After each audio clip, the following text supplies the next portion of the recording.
A paz do Senhor, glórias a Deus, né? Olha, a cada momento e a cada instante que Deus me dá a misericórdia e a rica oportunidade de poder estar aqui, falando com você, compartilhando com você, dividindo com você, estas coisas tão boas que vêm da parte de Deus, que está na minha e na sua Bíblia.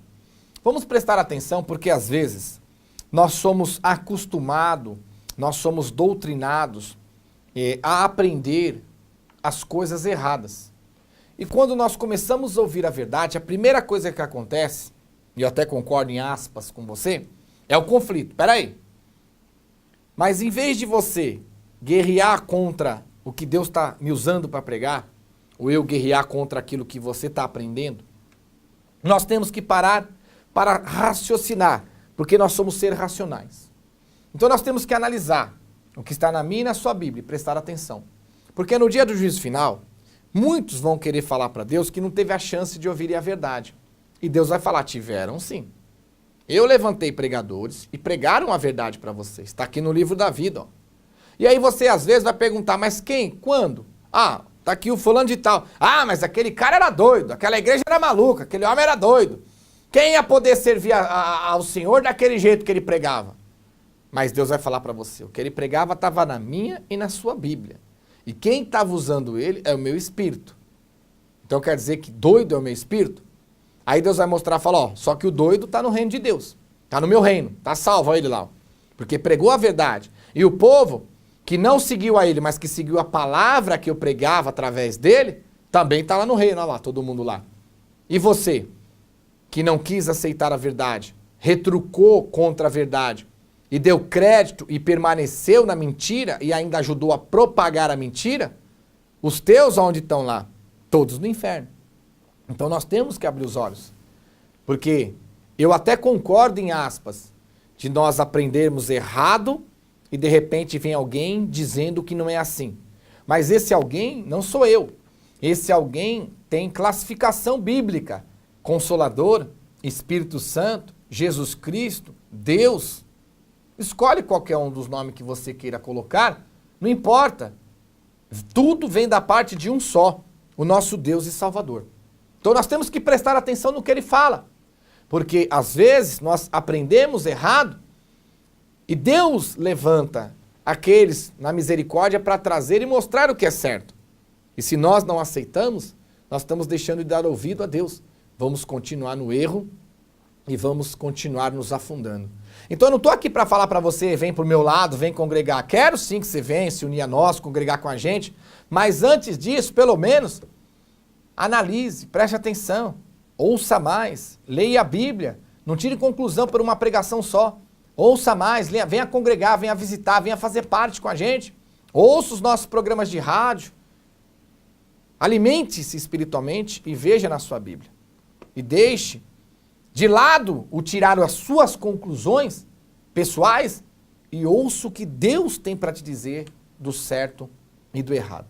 E dentro disso eu quero trazer uma palavra usada por Deus sobre o tropeço. Porque nós temos que estar muito atentos. Porque o diabo, ele faz com que nós mesmos sejamos tropeços para nós mesmos. E o diabo faz com que nós sejamos tropeço para os outros. Até tropeço para a própria igreja de Cristo. Tropeço até para o próprio pregador que prega a verdade de Cristo. Então hoje eu quero trazer algumas palavras só para abrir os nossos olhos e nos alertar. Primeiro, para você não ser tropeço para você mesmo. Né? E segundo, para você não ser tropeço para ninguém e não fazer ninguém tropeçar em você. Porque a palavra ela tem que ser pregada, ensinada e vivida e praticada. Porque quando se prega, vive e pratica, ou quando se ouve, vive e pratica, você vai tirar de sua vida, né, os riscos de ser tropeço para você mesmo e de ser tropeço para os terceiros.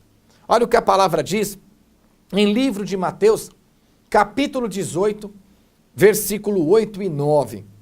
Portanto, se tua mão ou teu pé te faz tropeçar, corta-o e lança-o fora de ti.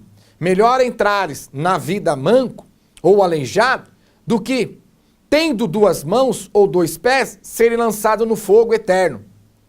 Se um dos teus olhos te faz tropeçar, arranca-o, o lança fora de ti. é melhor entrares na vida com um só dos teus olhos, do que tendo dois, seres lançado no inferno do fogo. Então essa é uma parábola que Jesus faz para nós. Ele não está mandando a gente cortar o braço, a perna, os olhos, não é isso, é uma parábola. Mas ele está pondo o grau da consequência, do peso e do risco que o tropeço que o diabo faz com o teu próprio corpo, usando a tua própria carne, é tão grave, é tão grave, é tão grave, que é comparado a uma libertação de como se eu tirar, é melhor ficar sem os braços, sem as pernas, sem os olhos, do que ter o braço, as pernas e os olhos e pecar contra Deus.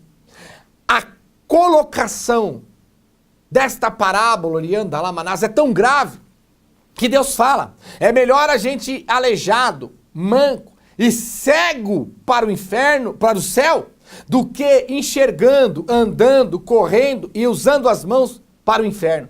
Então ele coloca uma colocação para que nós venhamos entender o grau, a consequência, o peso e o risco.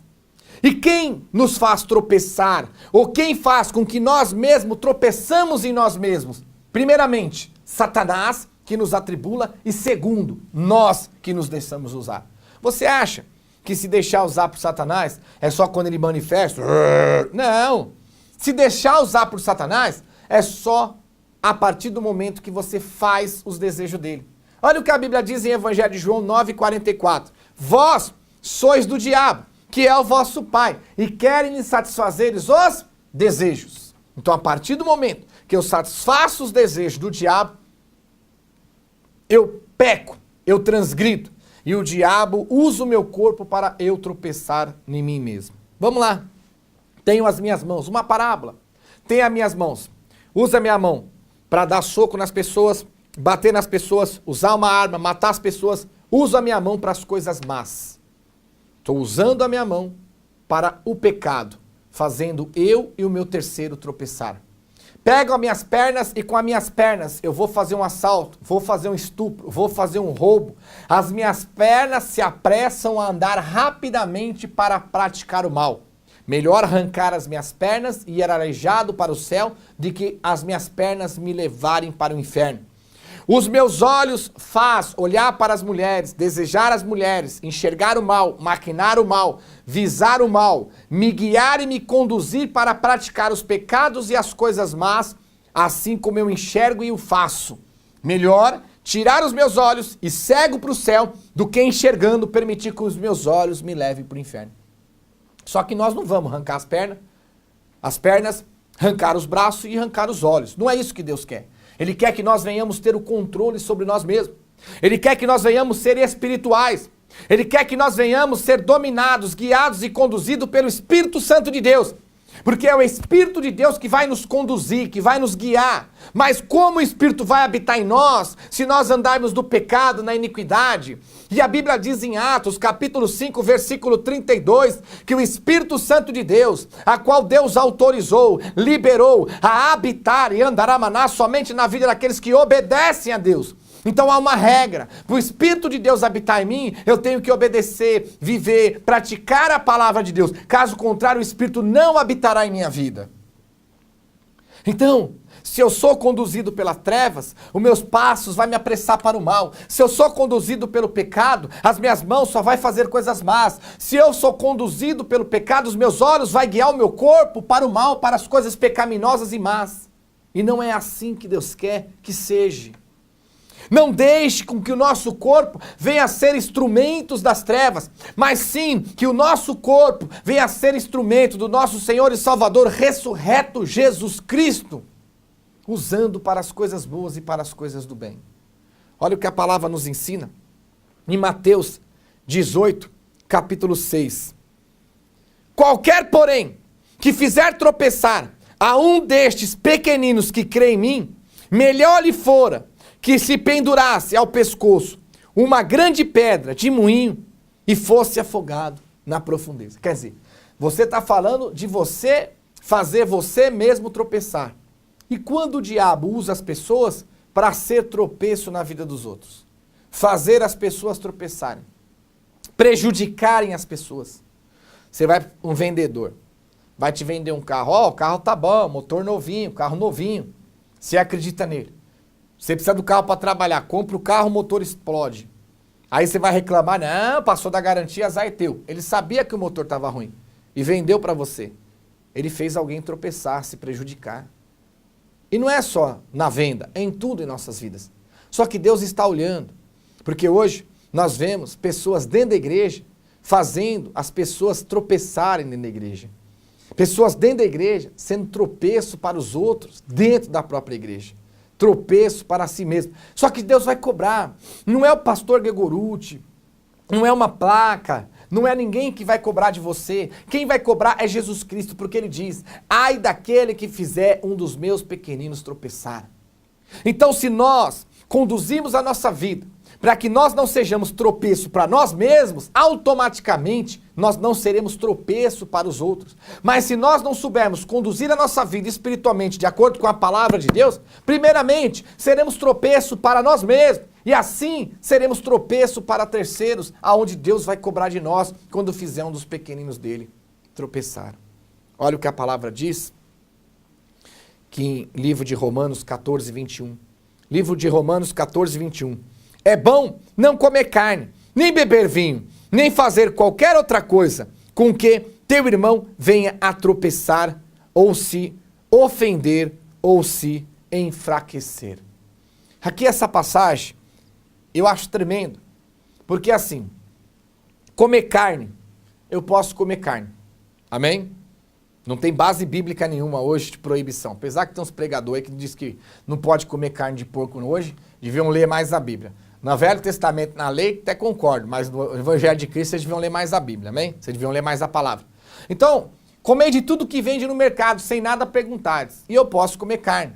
Mas o que ele está dizendo? Mesmo que tenham algo que eu possa fazer, que não é pecado, mas se aquilo vier de algum modo escandalizar, de algum modo venha a ser tropeço para os fracos, eu, por livre e espontânea vontade, tenho que abrir mão daquilo.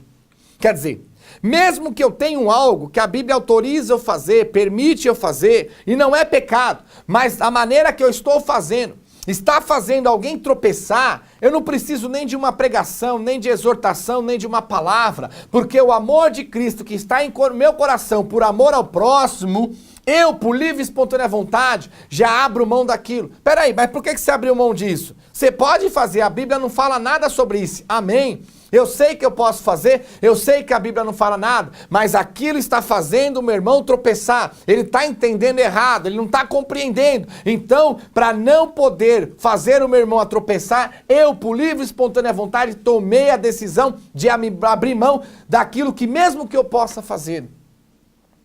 E hoje, o povo não quer abrir mão nem das coisas que não é para fazer.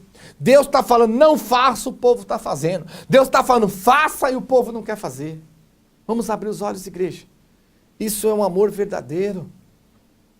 Mesmo que eu possa fazer aquilo, e de algum modo alguém está entendendo errado, enquanto eu não conseguir explicar e mostrar que aquilo não é o que ele está entendendo, eu abro mão e paro de fazer aquilo por livre e espontânea vontade, porque eu tenho amor ao meu próximo e não quero que ele tropece. Aonde está o verdadeiro cristão nos dias de hoje, hein? Olha o que a palavra diz em 1 Coríntios, capítulo 8, versículo 9. Vede, porém, que esta vossa liberdade não venha de algum modo ser tropeço para os fracos. Então, muitas vezes, a gente acha, eu estou em Cristo, eu sou de Cristo, eu posso fazer o que eu quero, eu ajo como eu quero, Deus está comigo, está na minha vida. Amém. Aqueles que estão em Cristo, nova criatura é. Verdadeiramente sereis livre. Mas veja bem, tome cuidado, para que essa liberdade, para que isso que você acha que pode fazer, que está fazendo, não venha a ser tropeço para o fraco. Porque se você não souber usufruir e usar da sua liberdade, você pode ser tropeço. Então ele fala, ei, você tem uma liberdade, mas tome cuidado, fique atento, para que essa sua liberdade, no que você fizer nela, não venha a ser tropeço para os fracos. Quer dizer, você pega a sua liberdade, faz as coisas erradas, a pessoa vê você fazendo a coisa errada, ele copia você, achando que é certo. Peraí, se o crente está fazendo, Se o servo e a serva de Deus está fazendo, quer dizer que Deus autorizou. Então eu posso fazer. E aí você está errando, está pecando, ele olha você errar e pecar, por não conhecer a palavra, acha que é certo, peca e erra, e quem foi o tropeço? Você. Deus vai cobrar dele que pecou, mas vai cobrar de você que fez ele tropeçar e ele pecou imitando você. Vamos ler mais a Bíblia? Tome cuidado com essa liberdade. O bandido fica preso. Chega um certo tempo, pagou a pena. Aí ele vai ter a liberdade, né, provisória. Vai responder em liberdade. Quer dizer, ele ainda está respondendo o processo, mas está em liberdade. O que vão falar para ele? Tome cuidado, porque se você aprontar nesse momento, nessa liberdade, você pode voltar para a cadeia. E se pegarem fazendo coisa errada, para onde ele volta? Para a cadeia. Então, ele está em liberdade, mas tome cuidado, para que essa liberdade não venha ser tropeço para você e nem para os fracos em Cristo Jesus. E olha o que a palavra diz em 1 Coríntios, capítulo 10, versículo 32. Não vos tornei causa de tropeço, nem para judeus, nem para gentios, nem tampouco para a igreja de Deus. Então nós temos que nos esforçar para não sermos tropeços para nós mesmos, e nem para as pessoas, e nem para o povo, e nem para a igreja, e nem para as coisas de Deus. Porque muitos se põem como tropeço, tentando barrar, atrapalhar, estão na igreja, não ajudam em nada, não somam em nada, são encrenqueiros, fofoqueiras, encrenqueiras, que estão ali atribulando as pessoas, sendo tropeço para a própria igreja de Cristo. Eu não quero estar na pele dessas pessoas. E para encerrar, 1ª Epístola de João, capítulo 2, versículo 10. 1ª Epístola de João, capítulo 2, versículo 10. Aquele que ama seu irmão permanece na luz, e nele não há nenhum tropeço. Então, se você verdadeiramente é servo e serva de Deus, ama em primeiro lugar a Deus, e segundo, ama o seu irmão, ama o seu próximo, você ouve, vive e pratica essa palavra. E não deixa que o diabo use você e o teu corpo para ser tropeço para você mesmo, e nem que o diabo use você e o teu corpo para ser tropeço a terceiros, ou a igreja, ou a seu irmão. Não seja tropeço para ninguém e você verá a glória de Deus.